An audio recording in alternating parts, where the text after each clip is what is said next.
Good day. My name is Martin Schweiger, and I will today walk you through Lesson 3 of our Robot Lawyer course. This is an introductory course on the future of the IP legal profession. In Lesson 3, we will talk about the strategic point of change that you will need to do in order to become a robot lawyer. This lesson is for nerds and for non-nerds. Let's recap. In our last lesson, we have looked at how we confront the brutal facts. We want to find out the near future of conventional IP law firms. We have seen how office computers have cut out a big chunk of our daily work. Here are some examples. It all started with word processors, and it will end for the time being with online filing, with credit card payments, and there is more to come in the very near future.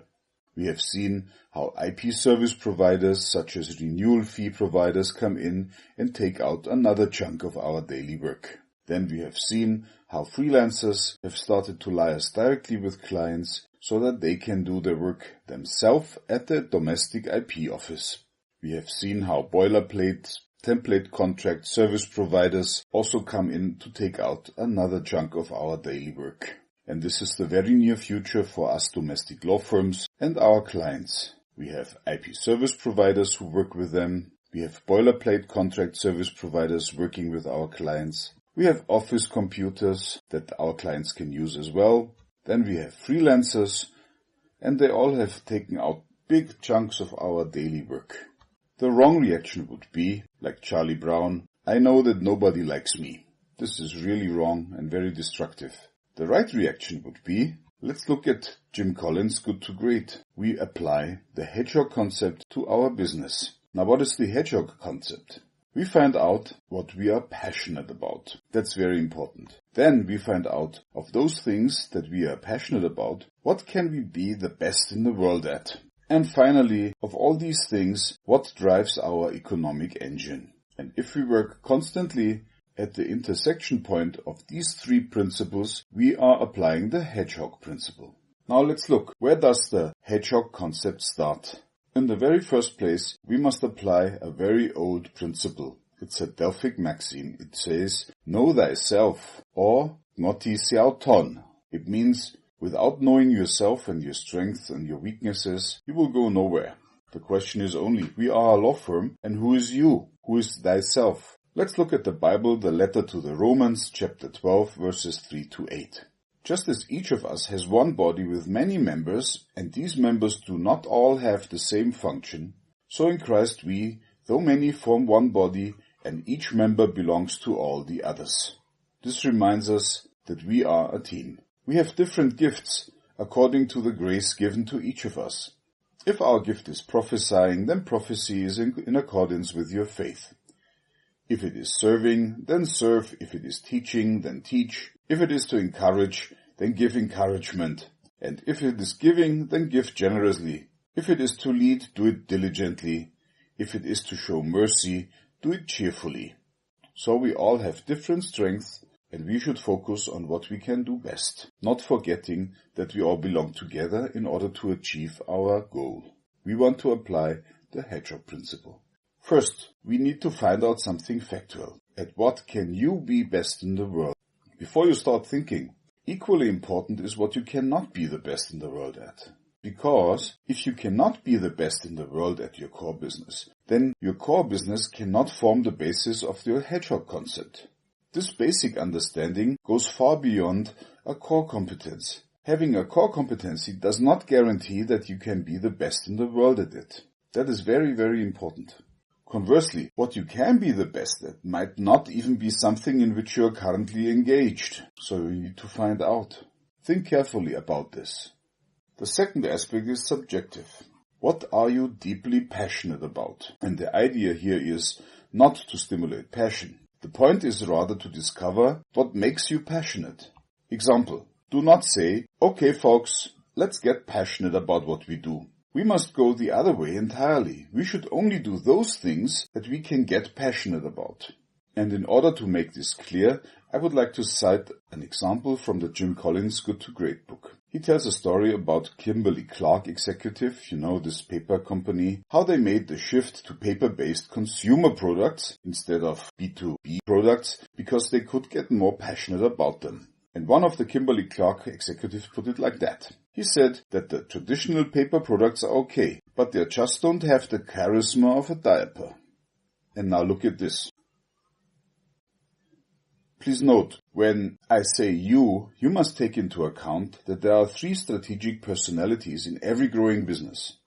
First, we need to talk about the area of customer satisfaction.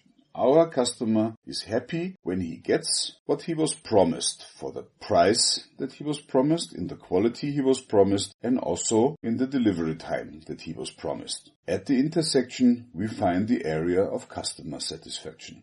This customer satisfaction is mirrored by 3 personalities. First, we have the entrepreneur.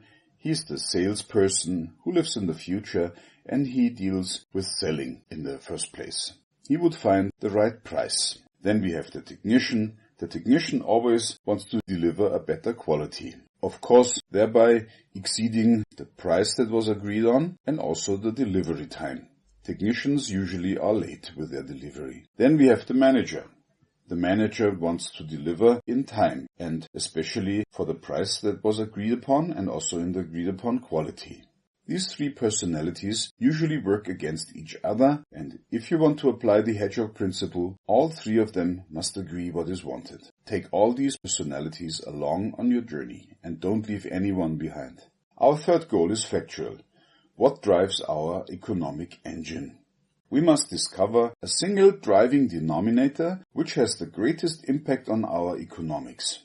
Some examples. The profit per X, and X can be a working hour, can be a delivered product, or something else. But this is just an example.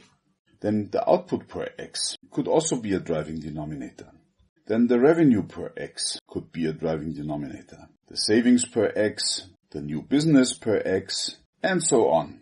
The key here is we cannot say currently what would be the single driving denominator which has the greatest impact on our economics. We must find out, and this means we must define, measure, and play with KPIs. And KPIs stand for Key Performance Indicators. There is no easy way to shortcut this. We must play. A common pitfall is that very few companies have the discipline to discover the hedgehog concept and much less have the discipline to build consistently within it. In order to better understand this, we must see that these companies fail to grasp a very simple paradox. The more an organization has the discipline to stay within its 3 circles, the more it will have attractive opportunities for growth. And these are the 3 circles. What are you passionate about? What you can be best in the world at? And what drives your economic engine? The paradox is that by limiting what you do, you will gain opportunities for growth. This is the position of the culture of discipline in Jim Collins' flywheel graphics. Learn to say no. That is very, very important, just as important as to find the Hedgehog Principle. How do we learn to say no?